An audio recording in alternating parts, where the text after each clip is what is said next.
नमस्कार मित्रांनो, active teacher या यूट्यूब चॅनलमध्ये आपल्या सर्वांचं स्वागत आहे।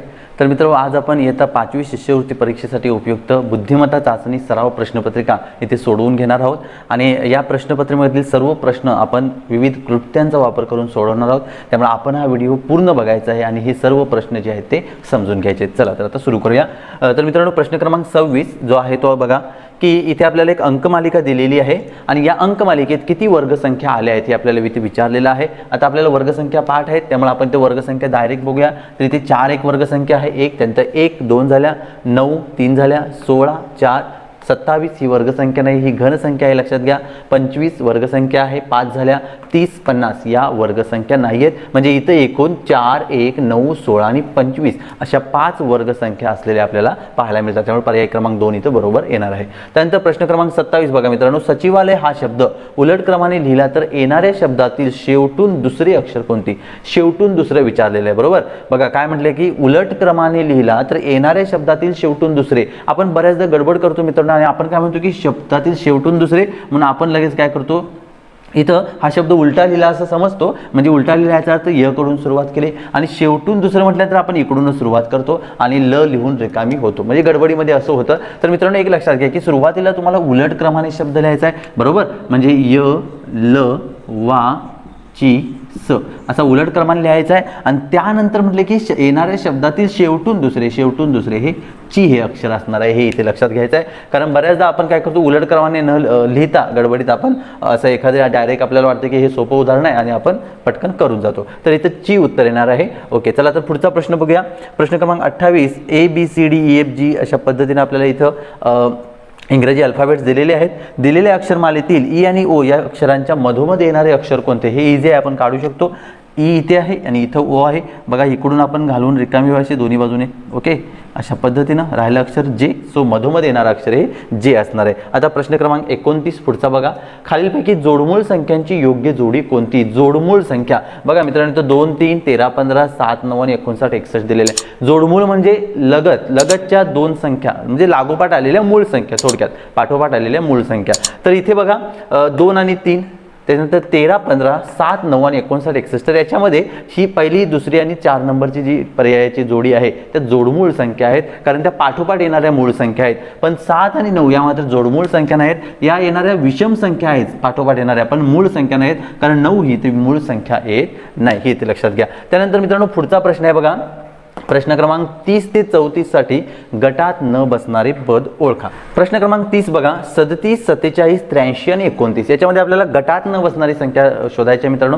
आणि जेव्हा मित्रांनो संख्यांची उदाहरणं येतात त्यावेळी मी यापूर्वीच्या व्हिडिओजमध्ये सुद्धा सांगितलेलं आहे की आपण मूळ संख्या, संयुक्त संख्या, विषम संख्या, समसंख्या, पाढ्यातील संख्या बरोबर अंकांची बेरीज, अंकांचा गुणाकार या सर्व गोष्टी आपण तिथे लावायच्या आहेत म्हणजे निकष म्हणून, आणि मग आपल्याला उत्तर पटकन मिळणार आहे। तर इथं मित्रांनो उत्तर जर बघितलं तर इथं अंकांची बेरीज हा निकष लागतो बघा। 7 आणि 3 10, 7 आणि 4 11, 8 आणि 3 11, 9 आणि 2 11 या तिघांच्या अंकांची बेरीज 11 येते। 37 याची बेरीज मात्र 10 येते, त्यामुळे पर्याय क्रमांक 1 इथे बरोबर आहे। पुढे बघा 55 52 78 39 मित्रांनो, तुम्हाला पाढे जर पाठ असतील प्रॉपरली तर तुम्ही अशी उदाहरणे चुटकीसरशी देखील सोडवू शकता, कारण 52 78 आणि 39 13च्या पाढ्यातील संख्या आहेत। 55 ही 13च्या पाढ्यामध्ये येत नाही, त्यामुळे या गटात न बसणारी संख्या ही 55 असणार आहे। पुढे बघा मानपान, मानतान, मानमर्यादा आणि मानमरातब, तर असे 4 शब्द आहेत। या शब्दामध्ये गटात न बसणारा शब्द मित्रांनो मानतान येणार आहे, कारण मानपान, मानमर्यादा, मानमरातब हे एकाच अर्थाचे शब्द आहेत, अर्थपूर्ण शब्द आहेत। मानमरातब म्हणजे आपण त्याला ज्येष्ठ म्हणतो किंवा मान असणारे व्यक्ती, असं मानमरातब अशा पद्धतीनं। मानमर्यादा म्हणजे त्याचाच अर्थ होतो, मानपान म्हणजे सुद्धा तोच अर्थ होतो बरोबर, पण मानतान हा शब्द इथे या गटामध्ये बसत नाही। त्यानंतर पुढे बघा भोपाळ, रांची, बिहार आणि मुंबई, तर इथे बघितलं तर इथे राजधान्यांचा एक गट तयार होतो मित्रांनो। भोपाळ ही मध्य प्रदेशची राजधानी आहे, रांची ही झारखंडची राजधानी आहे आणि मुंबई ही आपली राजधानी आहे महाराष्ट्राची। बिहार हे एक स्वतंत्र राज्य आहे, म्हणजे राज्य आहे ते राजधानी नाही आहे, त्यामुळं इथे या तिघांचा गट बसतो, बिहार हे सेपरेट आहे। चला तर आता पुढचा प्रश्न 34वा, इथे सुद्धा गटात न बसणारी आकृती बघायची आपल्याला।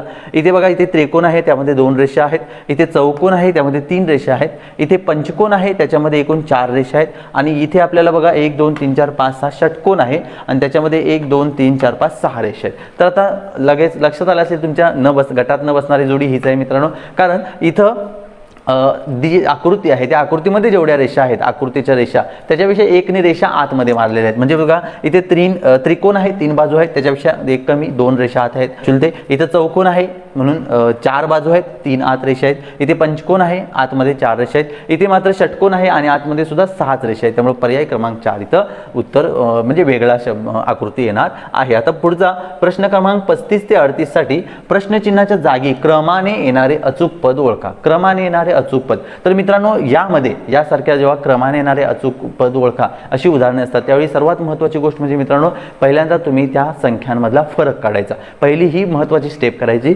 फरक काढायचा आणि त्या फरका म्हणजे त्यांच्यामध्ये जो फरक येतो त्यांचं कंपेअर करायचं. म्हणजे त्यांच्यामध्ये कोणता क्रम आहे का, कशा प्रकारे हे इथे बघायचं. आणि ते जर होत नसेल तर मग मित्रांनो काय करायचं, मग आपण आपल्या नेहमीप्रमाणे मूळ संख्या आहेत, वर्ग संख्या आहेत, घन संख्या आहेत, पाड्यातली संख्या आहेत, अंकातील संख्या, आपल्या अंकांची बेरीज, अंकांचा गुणाकार, हे सगळे क्रम जे संख्यांशी रिलेटेड आहेत ते सर्व आपण लावायचे. तर इथे बघा 1, 8, 27, 64 बरोबर. आता संख्या वाचल्या वाचल्या तुमच्या लक्षात यायला हवं की या संख्या घन संख्या आहेत बरोबर. 1 चा घन, 2 चा घन, 3 चा घन, 4 चा घन, 5 चा घन, 125 इथं उत्तर येणार आहे. 5 चा घन 125. तर मित्रांनो घनसंख्या, मूळ संख्या, पाडे ह्या सर्व गोष्टी अगदी म्हणजे अचूकपणे पाठ असायला हवेत मित्रांनो. म्हणजे किती सोपं पडतं बघा, अगदी वाचल्या वाचल्या तुमच्या लगेच लक्षात येतं की आपल्याला हा इथे बाबा वर्ग संख्या लागणार, इथे मूळ संख्यांचा संबंध लागणार, इथे घनसंख्या लागणार, अशा पद्धतीने. पुढे बघा 10, 20, 40, 80 ओके. तर ह्या दोघांमध्ये बघा इथे सुद्धा आता फरक काढायची फारशी गरज पडणार नाही, कारण बघा 10 आणि 10 20, 20 आणि 20 40, 40 आणि 40 80, 80 आणि 80 160 बरोबर. म्हणजे इथे अंकांची दुप्पट करून ती त्याच्यामध्ये ॲड केलेली आहे. 10 10 20 20 20 40 40 40 80 80 80 160. पर्याय क्रमांक 2 इथं अचूक उत्तर येणार आहे. आता पुढे जाऊया प्रश्न क्रमांक 37. इथे बघा मित्रांनो इथे 2 वर्तुळ आहेत आणि 2 प्लसची म्हणजे अधिक चिन्ह आहेत बरोबर. त्यानंतर इथे बघा एक अधिक चिन्ह कमी झालेलं आहे. बघा इथे एक अधिक चिन्ह कमी झालं, इथे एक वर्तुळ कमी झालं. मग आता पुढे काय होईल बघा, सुरुवातीला 2 वर्तुळ 2 अधिक चिन्ह होती, पहिल्यांदा अधिक चिन्ह कमी झालं, मग एक वर्तुळ कमी झालं, मग आता पुन्हा अधिक चिन्ह कमी होईल. म्हणजे याच्यामध्ये जे अधिक चिन्ह आहे ते कमी होणार आणि नुसतं इथे वर्तुळ शिल्लक राहणार आहे. त्यामुळे पर्याय क्रमांक 1 इथं बरोबर येणार आहे. चला आता पुढचा प्रश्न बघूया. प्रश्न क्रमांक 38 आकृती आहेत बघा, क्रमाने येणारी आकृती शोधायची. इथे बघा चौकोनामध्ये 1 रेषा होती, इथं 2 झाल्या, इथं 3 झाल्या, आता 4 होणार आहेत. अतिशय सोपं उदाहरण आहे. तर 4 रेषा कुठे आहेत बघा इथे. आणि महत्त्वाची गोष्ट लक्षात घ्या मित्रांनो, 4 रेषा येणार म्हणजे कशाही असल्या पाहिजे असं नाही. तर इथे बघा क्रम असा वाढत गेलेला आहे घड्याळाच्या दिशेने. इथे पहिली आली, मग इकडे आली, मग इकडे आली, इथे, मग आता इथे येणार आहे बरोबर. त्यामुळे पर्याय क्रमांक 2 इथं अचूक उत्तर येणार आहे. आता प्रश्न क्रमांक 39. खालील संख्या मालिकेतील चुकीचे पद ओळखा. इथं चुकलेलं पद ओळखायचं आहे. आणि चुकीचं पद ओळखत असताना सुद्धा मित्रांनो आपण बऱ्याचदा काय करायचं, त्याच्यामध्ये फरक बघायचा आणि फरक चुकलेला असेल त्याच्या पुढचं जे पद असतं ते चुकीचं असतं, हे इथे लक्षात घ्या. किंवा मग फरकाचा जर मुद्दा होत नसेल तर आपण नेहमीप्रमाणे गट करायचे. तर बघा इथे 87, 86, 84, 81, 78, 72 संख्या कमी होत गेल्या आहेत, उतरत्या क्रमाने आहेत. इथं आपण फरक बघूया. 87 आणि 86 1 चा फरक आहे, 86 84 2 चा फरक आहे, 84 81 3, 81 आणि 78 3 चा फरक आहे, आणि 78 आणि 72 6 चा फरक आहे बरोबर ना. तर मित्रांनो आता इथे एक लक्षात घ्या, इथे बघा 1 2 3 क्रम आहे. मग इथे किती यायला पाहिजे होतं मित्रांनो, इथं 4 यायला पाहिजे होतं, इथे 5 यायला पाहिजे होतं. म्हणजेच इथं 81 वजा 4 इथे 77 यायला पाहिजे होतं. आणि बघा 77 वजा 5 केलं तर 72 येतं बरोबर ना. म्हणजे इथं 78च्या ऐवजी 77 यायला पाहिजे होतं. म्हणजे हा जो क्रम आहे संख्या मालिकेतील ते अगदी अचूक आला असता. तर इथे उत्तर येणार आहे 78. हे पद चुकलेलं आहे आणि याच्या जागी 77 यायला पाहिजे होतं. म्हणजे बघा मित्रांनो मी फरक काढला, फरक इथे चुकलेला आहे बघा 1 2 3 इथे फरक चुकला, म्हणून फरकाचा पुढचा नंबर म्हणजे फरक जो काढलेला असतो त्याच्या पुढचं पद 78 हे इथं चुकीचं असतं, हे इथे लक्षात घ्या. आता पुढचा प्रश्न क्रमांक 40 बघूया आपण. तर बघा एका बागेमध्ये तुम्ही गुलाबाची सुंदर फुले पाहिली तर खालीलपैकी तुमची कोणती कृती योग्य ठरेल. बघा गुलाबाची फुलं आहेत बागेमध्ये, फुले तोडून पिशवीत भरणार, फुलांचा हार करणार, फुले तशीच झाडावर ठेवणार, सर्व फुले तोडून टाकणार. कोणती कृती योग्य ठरेल. बागेमध्ये फुलं आहेत हे लक्षात घ्या. तर मित्रांनो इथं सामाजिक बुद्धिमत्ता ज्याला म्हणतो, म्हणजे सामाजिक दृष्ट्या आपण विचार करायचा असतो. इथं आपण स्वतःचा विचार करायचा नाही. भलेही तुम्हाला ती फुलं आवडली, तुम्हाला वाटतं आपण तोडून घ्यावी, सगळी घेऊ काढून टाकावी असं वाटत असेल, पण इथं आपण सामाजिक दृष्ट्या विचार करायचा असतो तरच तुम्हाला मार्क मिळणार आहे. आणि इथे सर्वात बेस्ट उत्तर, बेस्ट ऑप्शन आहे तो म्हणजे फुले तशीच झाडावर ठेवणार. फुलं झाडावरच सुंदर दिसतात त्यामुळे आपण ती तशीच झाडावर ठेवली पाहिजेत. अगदी तुम्ही म्हणाल मी हार करेन, पण हे सुद्धा मित्रांनो योग्य उत्तर येणार नाही. आपण सामाजिक दृष्ट्या विचार करायचा आहे. त्यामुळे तिथं फुले तशीच झाडावर ठेवणार हे इथं अगदी अचूक उत्तर आहे. आणि तोडून टाकणार हे तर चुकीचंच आहे, पिशवीत भरणार हे सुद्धा चुकीचं आहे, हे इथे लक्षात घ्या. पुढे बघा शिक्षकांनी तुमच्या मित्राने काढलेल्या चित्राचे खूप कौतुक केले तर तुम्ही काय कराल? बघा, तुमच्या चित्राचं शिक्षकांनी कौतुक केलेलं आहे, इथे लक्षात घ्या. मित्राशी बोलणार नाही, शिक्षकांशी अबोला धरेन, आपले चित्र चांगले आहे असे सर्वांना सांगेन, मित्राचे अभिनंदन करेन. बघा, इथे 4 पर्याय दिलेले आहेत. बघा, तुमच्या मित्राने काढलेल्या चित्राचं कौतुक केलेलं आहे, मित्राच्या चित्राचं कौतुक झालं. बऱ्याचदा आपल्याकडे असं हे असतं की आपल्या मित्राला चांगलं म्हटलं की आपल्याला वाईट वाटतं, हो ना, असं बऱ्याच मुलांचं असतं, बऱ्याच म्हणजे अशा गोष्टी होत असतात. पण इथे मात्र मित्रांनो आपल्याला सर्वात चांगली कृती करायची आहे, ती म्हणजे मित्राचे अभिनंदन करेन. किंवा सरांनी मला चांगलं म्हटलं नाही म्हणून मी त्यांच्याशी बोलणार नाही, किंवा हां त्याच्यामध्ये भरपूर चुका होता, माझं किती सुंदर चित्र आहे असं सांगणे, म्हणजे अशा गोष्टी होत असतात, तुमच्याशी सोबत देखील घडल्या असतील. पण इथे सर्वात चांगली गोष्ट कृती आहे आपल्या मित्रांचं अभिनंदन करणे. चला त्यानंतर पुढे बघूया. सरिताचे वय, वयावरील आधारित प्रश्न. सरिताचे वय श्रेयसच्या वयाच्या तिप्पट आहे. श्रेयसचे 6 वर्षानंतरचे वय 18 वर्ष असेल तर सरिताचे आजची वय किती? बघा, वयावरील आधारित प्रश्न आहे, आपण इथे सोडवूया हा प्रश्न.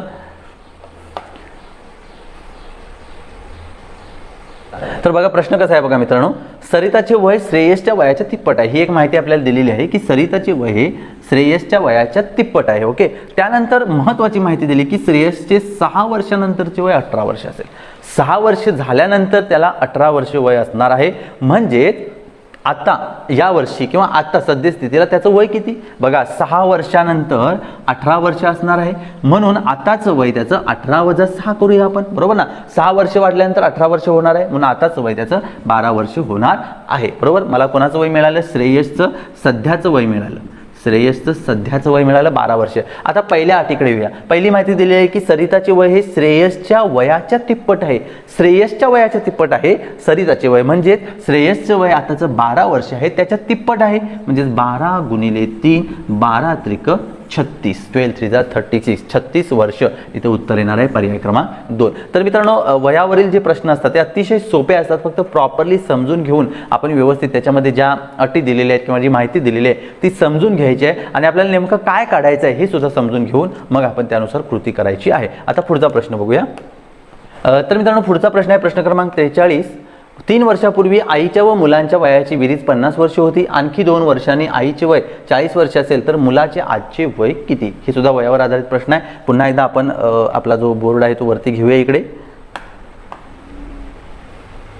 चला मी तो. तर मित्रांनो, उदाहरण एकदा पुन्हा वाचूया आपण. बघा, 3 वर्षापूर्वी आईच्या व मुलांच्या वयाची बेरीज 50 वर्ष होती. 3 वर्षापूर्वी आणखी 2 वर्षांनी आईचे वय 40 वर्ष असेल तर मुलाचे आजचे वय किती? बघा, इथं काय म्हटलंय की आईचा आणि मुलाच्या वयाची बेरीज 50 वर्ष होती, कधी 3 वर्षापूर्वी होती, आणि अजून 2 वर्षांनी आईचं वय 40 वर्ष होईल. आता हीच माहिती पकडून आपण पुढे जाऊया की 2 वर्षानंतर आईचं वय किती होणार आहे? 40 होणार आहे. मग सध्याचं आईचं वय किती आहे? 40 वजा 2, 38 वर्ष, बरोबर ना. 2 वर्षांनी 40 होणार आहे, म्हणजे आताचं आईचं वय हे 38 वर्ष असणार आहे, बरोबर. पहिलं आताचं वय मला मिळालं. आता 3 वर्षापूर्वी आईच्या व मुलांच्या वयाची बेरीज 50 वर्ष होती. 3 वर्षापूर्वी होती. मग 3 वर्षापूर्वी आईचं वय किती होतं? 38 वजा 3, बरोबर 35 वर्ष आईचं वय होतं 3 वर्षापूर्वी. ओके, 35 वर्षे.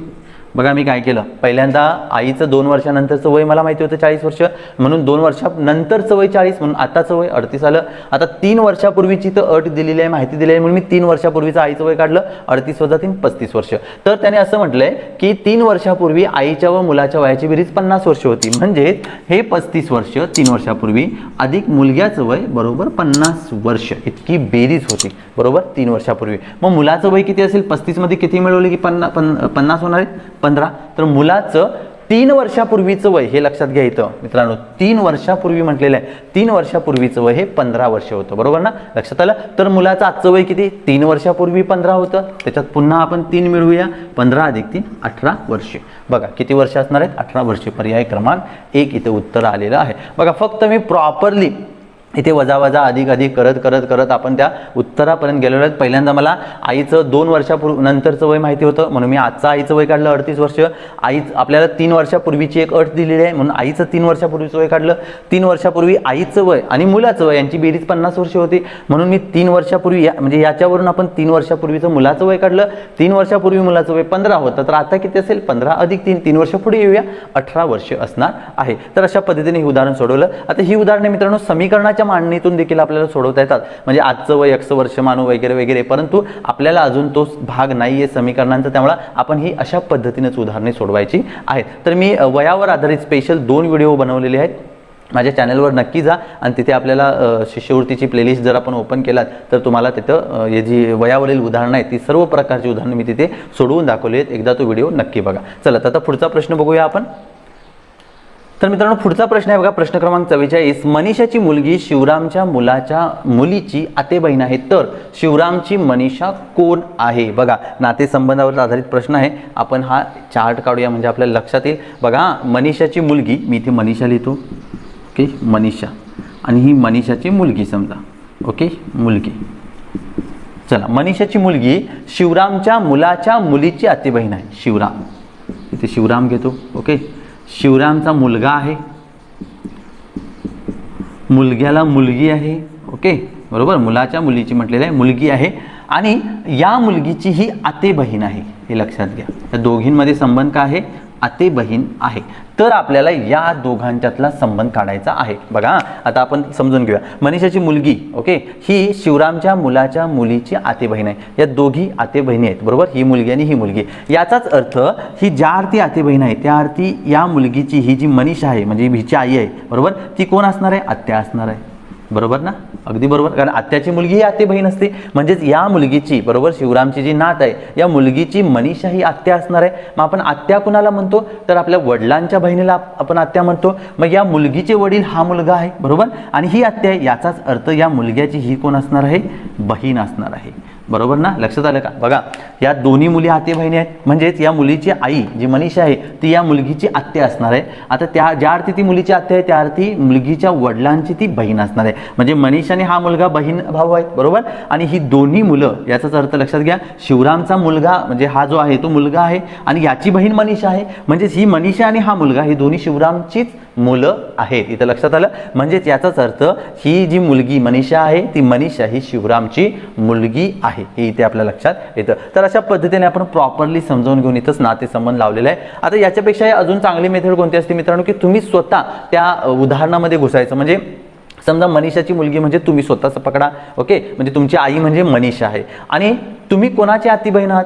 म्हणजे तुम्ही तुमच्या आईच्या भावाची जी मुलगी किंवा मुलगा असेल त्याची तुम्ही आते बहीण असणार. मग त्याच्यावरून आपण तो संबंध लावत जायचा आणि मग त्यावरून तुम्हाला देखील लक्षात येतं आपल्याला प्रत्यक्ष की त्यांच्यामध्ये कोणतं नातं येते. तर आपण जर स्वतः असं केलं, स्वतःच्या नातेसंबंधांचा विचार करून जर केलं तर ही उत्तर काढता येतात, किंवा मग प्रॉपरली अशा पद्धतीने आपण चार्ट आखून म्हणजे अशा पद्धतीने मांडणी करून देखील उत्तर काढता येतात. चला तर आता पुढचा प्रश्न, हा प्रश्न नक्कीच तुम्हाला समजला असेल. आता पुढचा प्रश्न बघूया.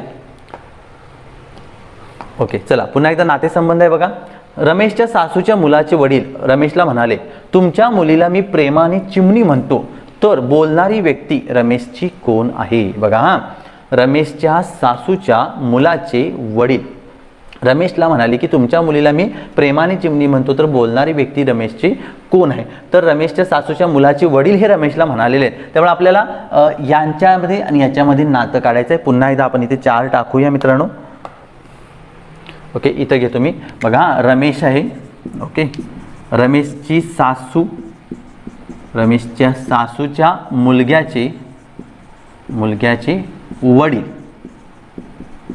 लक्षात आलं? बघा रमेशच्या सासूच्या मुलग्याचे वडील, ओके, याचाच अर्थ सासूच्या मुलग्याचे वडील आणि ही सासू हे दोघे पती पत्नी आहेत, बरोबर, कारण ह्या मुलग्याचे वडील आणि सासूचा मुलगा, बरोबर, म्हणजेच हे दोघे पती पत्नी आहेत आणि हे वडील रमेशला म्हणाले, बरोबर. मग रमेशची ही जी सासू आहे तिचे हे मिस्टर आहेत वडील, म्हणजेच ते कोण असणार आहेत? रमेशचे साहजिकच आहे सासरा असणार आहेत. बघा समजलं का तुम्हाला? बघा रमेशच्या सासूच्या मुलग्याचे वडील, आता रमेशची जी सासू असणार आहे तिचा जो मुलगा असणार आहे त्याचे वडील, म्हणजेच त्या सासूचे आणि वडिलांमध्ये नातं काय असणार आहे? पती आणि पत्नीचं नातं असणार आहे. कारण याची आई ही सासू जी आहे ती या मुलाची असणार आहे आणि हे वडील असणार आहेत, हे दोघे पती पत्नी आहेत. मग रमेशच्या सासूचे मिस्टर, ज्याला नवरा असं म्हणतो, रमेशच्या सासूचा जो नवरा असणार आहे तो कोण असणार आहे? सासूचा नवरा म्हणजे सासरा असणार आहे. त्यामुळे इथं उत्तर जे आहे ते सासरा असे येणार आहे, सासरे हे उत्तर इथे येणार आहे. चला आता पुढचा प्रश्न बघूया. तत्पूर्वी आपण हे जरा रब करून घेऊया.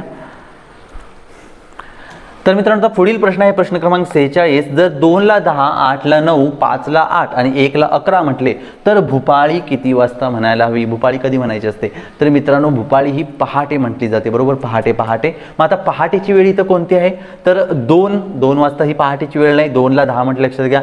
8 ही सकाळची वेळ झाली, पहाटेची वेळ म्हणता येणार नाही. 5 ला 8 म्हटलेलं आहे आणि 5 ही पहाटेची वेळ आहे, बरोबर. पहाटे 5 वाजता आपण म्हणतो ना, सकाळ सुरुवात होत असते 5 ला, म्हणजे भूपाळी ही 5 वाजता म्हणायची असते आणि 5 ला आपण 8 म्हटलेलं आहे, 5 ला 8 म्हटलेलं आहे. त्यामुळे भूपाळी किती वाजता म्हणायला हवी? आपण 8 वाजता म्हणायला हवी. पर्याय क्रमांक 3 इथे अचूक येणार आहे. तर इथे पर्याय क्रमांक 1 ला 5 दिलेला आहे, आपण म्हणतो भूपाळी पहाटे म्हणायला हवी, पहाटे 5 वाजता. लगेच इथे आपण टिक करतो आणि रिकामी होतो. त्यामुळे गडबड न करता आपण प्रश्न समजून घेऊन उत्तर सोडवायचं आहे. आता पुढे बघा, सोबतच्या आकृतीत एकूण किती कोन आहेत? इथे आपल्याला मित्रांनो कोन विचारलेले आहेत आणि आता इथे आपल्याला एक ट्रिक वापरायची आहे, ती अशी की इथे बघा एकच शिरोबिंदू आहे, बरोबर, हा इथला आहे. त्या एकाच शिरोबिंदूतून हे किरण गेलेले आहेत आणि कोन बनलेले आहेत. मग अशा वेळी मित्रांनो काय करायचं? जर एकाच शिरोबिंदूतून रेषा किंवा किरण जाऊन जर कोन बनलेले असतील तर आपण त्या सरळ कोनांच्या मध्ये नंबरिंग करायचं, 1 2 3 4 असं, आणि त्यांची टोटल करायची, बेरीज करायची. आपल्याला कोनांची संख्या मिळते 1 2 3 4 5, 5 आणि 4 9 आणि 3 12 आणि 2 14 आणि 15. इथे एकूण कोन किती बनणार आहेत मित्रांनो? 15 कोन इथे बनणार आहेत. त्यामुळे ही ट्रिक तुम्ही लक्षात घ्या. महत्त्वाची गोष्ट, इथं एकच शिरोबिंदू असायला हवा, एका शिरोबिंदूतून गेलेले असतील तरच आपण ही ॲडिशन करू शकतो, हे इथं लक्षात घ्या. चला तर आता पुढील प्रश्न जाऊया. प्रश्न क्रमांक 48 ते 52 समसंबंध शोधा. यामध्ये मित्रांनो पहिल्या 2 पदांमध्ये किंवा ज्या काही दिले असतील त्याच्यामध्ये संबंध असतो, तोच संबंध आपल्याला तिसऱ्या आणि चौथ्यामध्ये लावायचा असतो. तिथे बघा 48वा प्रश्न, नथ नाक, बरोबर. नथ नाक काय संबंध आहे? नथ ही नाकामध्ये घातली जाते. घड्याळ काय येणार आहे? घड्याळ हे हात येणार आहे मित्रांनो, कारण घड्याळ हे हातावर बांधलं जातं, पाय नाक आणि बोट येणार नाही. अतिशय सोपा प्रश्न आहे. ऊस बघा, ऊस गोड असतो. मिरची कशी असते? मिरची ही तिखट असते, बरोबर. प्रश्न क्रमांक 2 इथं उत्तर येणार आहे. अतिशय सोपे दोन्ही प्रश्न होते. तर मित्रांनो पुढचा प्रश्न बघा, प्रश्न क्रमांक 50, 11 62 16ला. तर इथे 16ला संबंध असणारी संख्या शोधायची आहे. तर इथे बघा मित्रांनो 11 आणि 62 मध्ये आपल्याला संबंध शोधायचा आणि इथे कोणता संबंध लागणार आहे? तर या ठिकाणी मित्रांनो काय करायचं ते आधी सांगतो, की या संख्येकडे इथपर्यंत जाण्याचा प्रयत्न करायचा. म्हणजे या संख्येवर तुम्ही कोणत्याही क्रिया करा, त्याचे पाढे घ्या, त्याचा वर्ग करा, त्याचा घन करा, त्याला गुणिले कोणत्याही संख्येने करा, काही करा, परंतु कसंही करून तुम्ही या संख्येजवळ पोहोचा आणि तोच संबंध तुम्ही इथे अप्लाय करा, लागू करा. बघा तर इथे कसं होणार आहे? 11 गुणिले 5 55 अधिक 7 62, बरोबर. मी या संबंधाने गेलेलो आहे. 11 5 55, 55 आणि 7 62. तसंच इथं करूया, 16 गुणिले 5 अधिक 7, बरोबर. गुणिले 5 अधिक 7 केलं, 16 पंचे 80, 80 आणि 7 87. पर्याय क्रमांक 4 उत्तर अगदी बरोबर येणार आहे. याचं उत्तर काही वेगळं असेल किंवा तुमच्याकडे काही वेगळा संबंध असेल तर तो नक्की तुम्ही कमेंटमध्ये पोस्ट करा. चला तर पुढे जाऊया. 45 81 62. बघा इथं एक वर्गसंख्या आली मित्रांनो 81, त्यामुळे वर्गसंख्येच्या दृष्टीनेच विचार करायचा आपण. 81 9चा वर्ग आहे, इथे 45 आहे, 5 अधिक 4 9, बरोबर. अंकांची बेरीज आणि त्याचा वर्ग हा इथे संबंध लागलेला आहे. 5 आणि 4 9, 9चा वर्ग 81, 6 आणि 2 8, 8चा वर्ग 64. इथे उत्तर येणार आहे. पर्याय क्रमांक 1 इथं आलेलं आहे. चला तर पुढे बघूया, आकृतीचा समसंबंध आहे तो शोधूया. तर इथे बघा सरळ सरळ उलटी आकृती केलेली आहे, बरोबर. हो ना, सरळ उलटी केली आहे. मग इथं आता उलटी आकृती ही ऑलरेडी खाली दिलेली आहे. आता इकडे वरती असणारी आकृती कोणती येणार आहे बघा. तर इथे पर्याय क्रमांक 1 आणि 2 या 2 आकृती आपल्याला वाटतात सेम, पण जरा प्रॉपरली जर काळजीपूर्वक बघितलं तर पर्याय क्रमांक 2 हे बरोबर येणार आहे. कारण हा जो गोल आहे, वर्तुळ आहे, तो बघा खूप खाली आहे. इथे बघा या 2 रेषांच्या मध्ये गोल आहे, जो इथे पर्याय क्रमांक 2 मध्ये पाहायला मिळतो. त्यामुळं असं एकदम प्रॉपरली कीनली ऑब्झर्वेशन करणं मित्रांनो खूप गरजेचं आहे. कारण आपण काय करतो, याच्या विरुद्ध उलटी ही तर दिसते, लगेच आपण टिक करून रिकामी होतो, पण बारीक सारीक गोष्टी असतात त्या देखील आपण काळजीपूर्वक पाहिल्या पाहिजे. चला तर पुढचा प्रश्न, प्रश्न क्रमांक 53 ते 54 साठी सूचना आहे, जलप्रतिबिंब ओळखा. जलप्रतिबिंब म्हणजे पाण्यातील प्रतिमा. मित्रांनो पाण्यातील प्रतिमा बघत असताना एक गोष्ट लक्षात घ्या, की जी वरती बाजू असते ती बरोबर खाली जाते आणि जी खालची बाजू असते ती वरती येते. या 2 गोष्टीचा फरक पडतो. वरची बाजू खाली जाते, खालची बाजू वर होत जाते, डावी बाजू डावीकडे जाते, उजवी बाजू उजवीकडे जाते, बाकी काही बदल होत नाही. आता आपण आकृती बघूया. इथं बघा अशा पद्धतीची आपल्याला आकृती दिलेली आहे. तर इथे आता अचूक पाण्यातील प्रतिमा शोधून काढायची आहे आणि जर ती अचूक पाण्यातील प्रतिमा जर आपण बघितली तर पर्याय क्रमांक 2 ही आकृती इथे परफेक्ट येणार आहे. आपण काळजीपूर्वक निरीक्षण करा, बघू शकताय. हे बघा हे अशा पद्धतीने हे असं झालेलं आहे. म्हणजे बाकीच्या आकृतीमध्ये काहीतरी मिस्टेक आहेत, पण पर्याय क्रमांक 2 ही अचूक येणार आहे. त्यानंतर पुढे जाऊया मित्रांनो. पुढचा बघा, इथे ही अशा पद्धतीची आकृती दिलेली आहे आणि इथे आपल्याला पाण्यातील प्रतिमा शोधायची आहे आणि याच्यासाठीचा अचूक पर्याय हा पर्याय क्रमांक 4 येणार आहे मित्रांनो. इथे आपल्याला पर्याय क्रमांक 1 वाटेल अचूक, परंतु ती अचूक नाहीये मित्रांनो, लक्ष द्या. इथे बघा थोडंसं छोटा आहे, भाग हा थोडा मोठा आहे, बरोबर. त्यामुळे पर्याय क्रमांक 4 ही अचूक आकृती येणार आहे. त्यानंतर प्रश्न क्रमांक 55 ते 56 साठी सूचना, आरशातील प्रतिमा ओळखा. आरशातील प्रतिमा ज्यामध्ये मित्रांनो डावी बाजू उजवीकडे जाते, उजवी बाजू डावीकडे येते, बाकी वर आणि खाली काही बदल होत नाही. त्यामुळे इथं बघा, इथं असं एक घर आहे, एक झेंडा दाखवलेला, म्हणजे एक मंदिर आहे ॲक्च्युली, शाळा वगैरे आहे काहीतरी, आणि इथे एक झाड दाखवलेलं. तर त्याची अचूक आकृती आरशातील प्रतिमा कोणती येणार आहे? हा झेंडा इकडे जातोय म्हणून झेंडा इकडे असणार आहे, झाड इकडे वाकलेलं आहे त्याचा इकडे वाकलेलं असणार आहे. पर्याय क्रमांक 3 अचूक येणार आहे. बघा पर्याय क्रमांक 3 इथे अचूक येणार आहे. त्यानंतर इथे आकृती बघा, इथेही अशा पद्धतीने आकृती दिलेली आहे. तर हे आता असं आहे, त्यामुळे हे असं जाणार आहे, म्हणजे एकतर पर्याय क्रमांक 2 येईल किंवा 3 येईल. आणि आपण जर बघितलं तर पर्याय क्रमांक 3 हे अचूक उत्तर येणार आहे मित्रांनो, कारण इथं 2 मध्ये ही आडवी रेष असलेली आपल्याला पाहायला मिळते. पर्याय क्रमांक 3 अचूक येणार आहे. तर अशा पद्धतीने इथे आपण आरशातील प्रतिमा आणि पाण्यातील प्रतिमा बघितलेल्या आहेत. आता पुढचा प्रश्न, प्रश्न क्रमांक 57 ते 58 सूचना आहे की तंतोतंत जुळणारी आकृती. मित्रांनो हा प्रश्न आपला कधीच चुकला नाही पाहिजे, कारण आपल्याला फक्त काय करायचं, याच्यासारखीच सेम आकृती बघून शोधून काढायची असते. त्यामुळे अतिशय सोपा प्रश्न असतो, फक्त आपण प्रॉपरली ऑब्झर्व केलं पाहिजे. तर आता तुमच्यासाठी हा प्रश्न देतो मित्रांनो, हे दोन्ही जी आकृती आहे, ही आकृती इथे कुठे आहे ते तुम्ही शोधा आणि आपल्या कमेंटमध्ये पोस्ट करा उत्तर. आणि याचं सुद्धा तंतोतंत जुळणारी आकृती कुठे आहे ती तुम्ही कमेंटमध्ये पोस्ट करा. नक्की बघा, प्रॉपरली बघा आणि अचूक उत्तर काढा. आता आपण पुढच्या प्रश्नाकडे जाऊया. पुढे बघा प्रश्न क्रमांक 59, प्रभाकरचा रांगेत पुढून 10वा व मागून 6वा क्रमांक आहे, तर रांगेत एकूण मुले किती? रांगेतील स्थानावर आधारित प्रश्न आहे. आता एकूण रांगेतील मुलं काढायची आहेत मित्रांनो, तर इथे एक सूत्र वापरलं जातं की आपल्याला जर डावीकडच्या संख्या आणि म्हणजे डावीकडून आलेला क्रमांक, उजवीकडून आलेला क्रमांक किंवा पुढून क्रमांक आणि मागून क्रमांक दिला असेल, तर एकूण काढताना त्या दोन्ही संख्यांची बेरीज करायची आणि त्याच्यातून 1 वजा करायचं, आपल्याला उत्तर मिळतं. बघा इथं प्रभाकर रांगेत पुढून 10व्या क्रमांकावर आहे, पुढून 10व्या नंबरवर आहे आणि मागून त्याचा 6वा क्रमांक आहे. एकूण किती झाले? 10 आणि 6 16 झाले. 16तून 1 वजा करूया, एकूण मुलं किती असणार आहेत? 15 असणार आहेत. आता 1 वजा काय केला मित्रांनो, इथं एक लक्षात घ्या. बघा प्रभाकर रांगेत पुढून 10वा आहे, बरोबर, म्हणजे ती 10 मुलं झाली. प्रभाकरला धरून 10 मुलं झाली आणि मागून 6वा आहे म्हणजे प्रभाकरला धरून 6 मुलं झाली. प्रभाकरला 2 वेळा पकडतो आपण, 10 मध्ये पण आणि 6 मध्ये पण 2 वेळा पकडतो, म्हणून बेरीज केल्यावर 1 वेळा त्याला वजा करावं लागतं. तर इथे 15 मुलं असणार आहेत. आणि तुम्हाला जर असं सूत्र जर पाठ नसतील ही, तर तुम्ही काय करू शकता, असं प्रॉपरली आखून वगैरे घेऊ शकता. म्हणजे बघा प्रभाकर समजा इथं आहे आणि हा 10वा नंबर आहे, म्हणजे याच्या पाठीमागे किंवा समोर 9 मुलं असणार आहेत आणि पाठीमागून 6वा आहे म्हणजे इकडे 5 मुलं असणार आहेत, बरोबर. ही 9 झाली, ही 5, 9 आणि 5 14 आणि यामधला प्रभाकर 15 मुले, असं सुद्धा तुम्ही काढू शकता. तर हे देखील आपण प्रॉपरली व्यवस्थित समजून घेऊन सोडवायचं आहे अशा पद्धतीचे प्रश्न. आता पुढे बघा, अजय व अतुल समोरासमोर उभे आहेत. अजय व अतुल समोरासमोर उभे आहेत आणि अजयचे तोंड हे पूर्वेकडे आहे, तर अतुलच्या उजव्या हाताला कोणती दिशा आहे? बघा अजय अतुल समोरासमोर उभे आहेत, अजयचं तोंड हे पूर्वेकडे आहे, याचाच अर्थ अतुलचं तोंड कुठे असणार आहे? पश्चिमेकडे असणार आहे, कारण समोरासमोर उभा आहेत. आपण मांडणीच करून घेऊया. बघा नेहमी दिशावरील प्रश्न सोडवताना दिशांची मांडणी करून घ्यायची. इकडे पूर्व येते नेहमी, इकडे पश्चिम, इथे दक्षिण आणि इकडे उत्तर, बरोबर. हा चार्ट लक्षात घ्या. इथे आग्नेय, नैऋत्य, वायव्य, ईशान्य. आता अजयचं तोंड पूर्वेकडे आहे, बरोबर. अजय इकडे तोंड करून उभा आहे. कोण? अजय उभा आहे. मग अतुल कुठे असणार आहे? अतुलचं तोंड इकडे असणार आहे, बरोबर. अतुल असं तोंड असणार आहे, साहजिकच आहे. हा अजय आहे आणि हा अतुल आहे, कारण दोघे समोरासमोर तोंड करून उभे आहेत, बरोबर.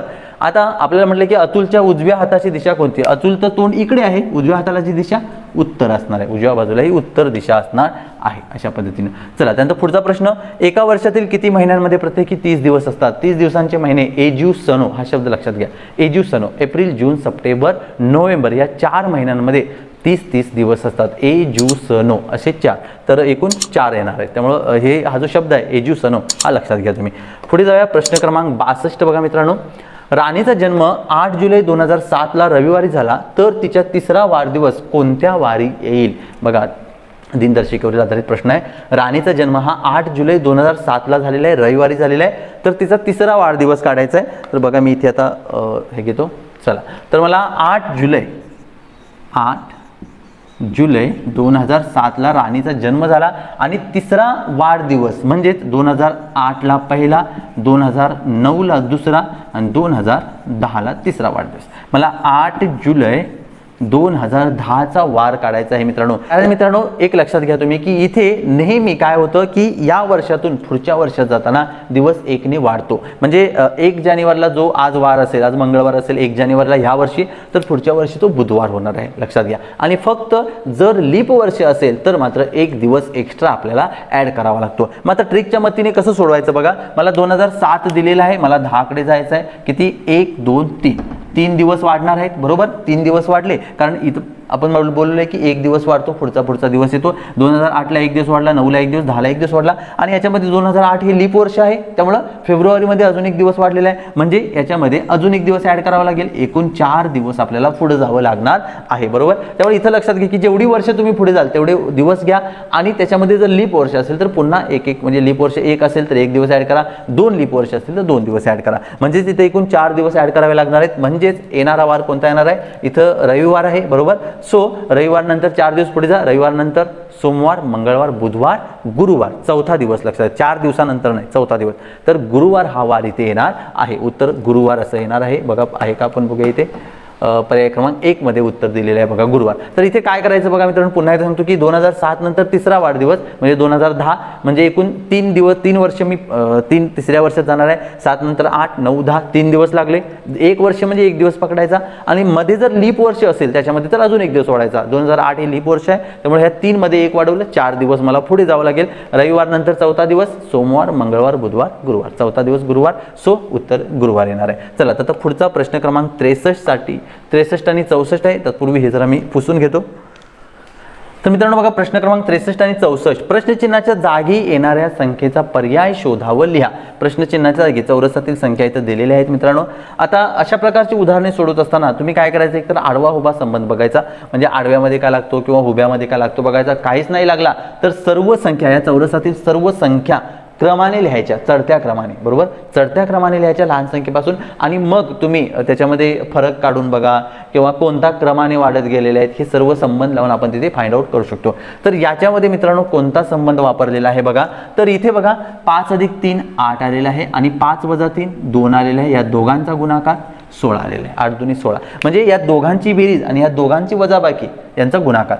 6 आणि 4, बरं आधी हे करून बघ तुम्ही. 7 आणि 2 9, 7 - 2 5, 9 × 5 45 आलं. म्हणजे लक्षात आलं, यांची बेरीज यांची वजाबाकी या दोघांचा गुणाकार. म्हणजे 6 + 4 10 × 6 - 4 2, 10 2 20 इथे उत्तर येणार आहे. आता पुढे बघा, इथे 112 7 8 90 5 9 प्रश्नचिन्ह 6 11. तर इथे कोणता संबंध लागतो बघा मित्रांनो. तर या ठिकाणी जर बघितलं तर बघा 8 दुनी 16, 16 × 7 112, बरोबर.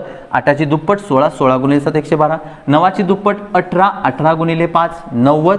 11ची दुप्पट 22, 22 × 6 132, 22 × 132 पर्याय क्रमांक 2. म्हणजे इथं काय केलेलं आहे, या बाहेरच्या अंकाची दुप्पट गुणिले हा अंक केलेला आहे. 8ची दुप्पट 16, 16 × 7 112. 9ची दुप्पट 18, 18 पंचे 90 आणि 11ची दुप्पट 22, 22 × 132. तर मित्रांनो अशा वेळी काय करायचं असतं की या दोन संख्यांमध्ये काहीतरी करून आपण या मोठ्या संख्येपर्यंत पोहोचायचं असतं. जसं आपण समसंबंधमध्ये बघितलं किंवा गटावैगी आपण ह्याच्यामध्ये समसंबंधमध्ये बघितलं त्या पद्धतीनं. तर इथे तेच करायचं असतं की याच्यामध्ये काहीतरी कोणती ना कोणती क्रिया करायची आणि कसंही करून आपण या 112 पर्यंत पोहोचायचं. 8 आणि 7 मध्ये कोणत्याही क्रिया करा तुम्ही आणि डायरेक्ट 112 पर्यंत पोहोचा. तर अशा पद्धतीने आपण हे करू शकतो. अजून दुसरा एक पर्याय कसा आहे बघा, 8 × 7 = 56, 56 दुनी 112 किंवा 9 × 5 = 45, 45 दुनी 90, 11 × 66, 66 दुनी 132. हे सुद्धा आपण करायचं आहे. म्हणजे यांचा गुणाकार त्याची दुप्पट, गुणाकार दुप्पट, अशा पद्धतीने हा देखील संबंध इथे लागू शकतो. म्हणजे उत्तर सेमच आलेलं आहे पण संबंध दोन वेगवेगळे लागलेले आहेत. चला आता पुढचा प्रश्न जाऊया. प्रश्न क्रमांक 66, 65 आणि 66. बघा इथे आपल्याला वेन आकृत्यावरील प्रश्न विचारलेले आहेत. तर इथे एक वेन आकृती दिलेली आहे आणि त्यावरून आपल्याला प्रश्न विचारलेला आहे बघा.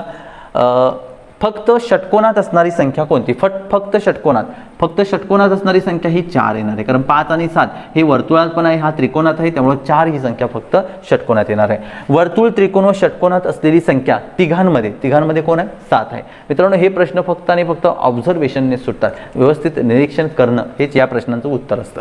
पुढे बघा प्रश्न क्रमांक 67 ते 71. खालील प्रश्नात दिलेल्या पदांच्या गटाशी जुळणाऱ्या पद काढायचं आहे. इथं बघा तुकाराम, नामदेव आणि चोखामेळा. तर हे काय आहेत बघा, तर हा संतांचा गट आहे. मग याच्यातला संत कोण आहे? संत जनाबाई. त्यामुळे उत्तर हे जनाबाई इथं येणार आहे. पुढे बघा प्रश्न आकृती दिलेली आहे। या 3 आकृत्यामध्ये आपल्याला गट केलेला आहे आणि इथं आपल्याला त्या गटात बसणारी आकृती ओळखायची आहे। आता इथे आधी आपण बघा, इथे षटकोन आहे, इथं पंचकोन आहे, इथे चौकोन आहे, म्हणजे येणाऱ्या उत्तरामध्ये सर्कलमध्ये त्रिकोण असायला हवा, बरोबर। सो इथं एक त्रिकोण आहे आणि इथं कुठंच त्रिकोण नाहीये बघा, त्यामुळे पर्याय क्रमांक 1 हे उत्तर बरोबर आहे। बाकी हे स्टार कुठे आहे ते तुम्ही बघूच नका, आता आपण डायरेक्ट उत्तर इथे काढलेलं आहे, पर्याय क्रमांक 1 त्रिकोण उत्तर येणार आहे। त्यानंतर पुढे बघूया, इथं याच्यामध्ये इथे गट दिलेला आहे बघा। तर हा गट मित्रांनो म्हणजेच आरशातील प्रतिमा आहेत बघा। या आकृतीची आरशातील प्रतिमा इथं आहे, या आकृतीची आरशातील प्रतिमा इथं आहे, याची प्रतिमा इथं आहे। तर गटामध्ये म्हणजे या पर्यायामध्ये कोणती आकृती अशी आहे की ज्याच्यामध्ये आरशातील प्रतिमा दिलेली आहे? तर इथं बघा ही येणार नाहीये, ही येणार नाही, ही पाण्यातील प्रतिमा आहे। इथं बघा आणि इथं बघा ही सुद्धा येणार नाही, ह्या दोन्ही समान आहेत, पर्याय क्रमांक 2 उत्तर बरोबर येणार आहे, कारण याची आरशातील प्रतिमा इथं दिलेली आहे, बरोबर, पर्याय क्रमांक 2। आता पुढच्या प्रश्नाकडे जाऊया, प्रश्न क्रमांक 70। तर इथं बघा गट दिलेला आहे 29 31 59 61 17 19 जोडमूळ संख्यांचा गट आहे, बरोबर, लगतच्या येणाऱ्या मूळ संख्या। तर इथे आपल्याला लगतच्या येणाऱ्या मूळ संख्यांची जोडी कुठे आहे? पर्याय क्रमांक 4 41 43, कारण इथे 19 21 21 मूळ संख्या नाही, 69 71 इथं सुद्धा 69 मूळ संख्या येत नाहीये, 15 17 15 मूळ संख्या नाहीये, 41 43 अगदी अचूक उत्तर आहे। पुढे 25 100 125, बरोबर। आता हे काय आहेत? वर्ग संख्या आहेत, 5 चा वर्ग 25, 10 चा 100, 15 चा 125, बरोबर। बघा 5 10 15, आता 20 20 चा वर्ग 400, बरोबर, त्यामुळे पर्याय क्रमांक 3 इथे उत्तर येणार आहे। 5-5च्या टप्प्याने वर्ग वाढत गेलेले। पुढे एका सांकेतिक भाषेत अहमदनगर हा शब्द असा लिहितात, तर मगर हा शब्द कसा लिहाल? अतिशय सोपा आहे, याच्यामध्ये फक्त म ला काय आहे, ग ला काय आहे, र ला काय आहे ते बघायचं आहे। इथे आपल्याला असं नाही म्हटलं की दिलेले अक्षर आणि दिलेल्या जे शब्द किंवा चिन्ह असतील त्यांचा क्रम सारखा असेलच असं नाही, असं काय म्हटलेलं नाहीये। इथे बघा अ म म साठी काय आहे बघा, 1 2 3 गुणिले चिन्ह आहे आणि ग र शेवटी आहे, तर इथे हा आहे बघा अशा पद्धतीने पेक्षा लहान आणि एक चौरस, हे चिन्ह कुठे आहे बघा, हे पर्याय क्रमांक 2 मध्ये आपल्याला पाहायला मिळतं। तर इथे सुद्धा आपण प्रॉपरली लक्ष देऊन सोडवलं पाहिजे। आता पुढचा प्रश्न, प्रश्न क्रमांक 73। एका सांकेतिक भाषेत BAT म्हणजे 125, MAT म्हणजे 725, CAN म्हणजे 628, तर ANT म्हणजे किती? इथं सुद्धा त्यांनी असं नाही म्हटलेलं की मुळा म्हणजे अक्षर, इंग्रजी अक्षर आणि संख्या यांचा क्रम सारखा असेलच असं नाही, असं काही वाक्य नाहीये। याचाच अर्थ इथं क्रम जो आहे तो सारखा आहे। म्हणून ए साठी काय आहे बघा, ए साठी 2 आहे, इथं बघा ए साठी 2 आहे, इथंही ए साठी 2 आहे, म्हणजे ए साठी काय येणार आहे? 2 येणार आहे। एन साठी काय येणार आहे? एन साठी 8 असणार आहे, बरोबर, एन साठी 8 आणि टी साठी 5 आहे। सो 2 8 5 285, पर्याय क्रमांक 2 हे अचूक उत्तर आहे। आता पुढे शेवटचे 2 प्रश्न बघा मित्रांनो, प्रश्न क्रमांक 74 ते 75। पुढील सारणीचे निरीक्षण करून त्यावर आधारित प्रश्नाचे उत्तर पर्यायातून निवडा। तर इथे बघा आपल्याला एक सारणी दिलेली आहे, पर्याय प्रश्न क्रमांक 74 आहे, रिच हा शब्द कोणत्या चिन्ह गटातून बनतो? रिच, तर आर साठी बघा बरोबर चिन्ह येणार आहे, RI हे गुणिले चिन्ह, सी साठी हा एक सर्कल आहे, डॉट आहे डार्क वाला, आणि एच साठी प्लस चिन्ह आहे। हे चिन्ह कुठे पाहायला मिळतात बघा, पर्याय क्रमांक 2 मध्ये पाहायला मिळतात, बरोबर ना, पर्याय क्रमांक 2 मध्ये पाहायला मिळतात। कोल्ड या शब्दाचा विरुद्धार्थी शब्द कसा लिहाल? कोल्ड, कोल्डच्या विरुद्धार्थी शब्द काय येतो मित्रांनो? हॉट असा शब्द होतो। आणि हॉट साठी बघा कोणती चिन्ह आहेत, तर एच साठी बघा मित्रांनो इथे प्लस चिन्ह येणार आहे, ओ साठी हे पेक्षा लहानचं चिन्ह आहे आणि टी साठी पेक्षा मोठंचं चिन्ह आहे, त्यामुळे हे चिन्ह येणार आहे पर्याय क्रमांक आय थिंक 1, बरोबर ना, पर्याय क्रमांक 1 इथं बरोबर येणार आहे। तर अशा पद्धतीने मित्रांनो आपण या व्हिडिओमध्ये बुद्धिमत्ता चाचणीवरील प्रश्नांचा सराव केलेला आहे, वेगवेगळ्या कृत्या बघितलेल्या आहेत। तर हा जो व्हिडिओ आहे तो आपण प्रॉपरली बघायचा आहे, सर्व प्रश्न समजावून घ्यायचे आहेत आणि यावरील आधारित किंवा यासारखे जे प्रश्न आपल्याला परीक्षांमध्ये विचारले जाणार आहेत ते सुद्धा तुम्ही अचूकपणे सोडवण्याचा प्रयत्न करायचा आहे। चला तर भेटूया आता पुढच्या व्हिडिओमध्ये। Thank you very much.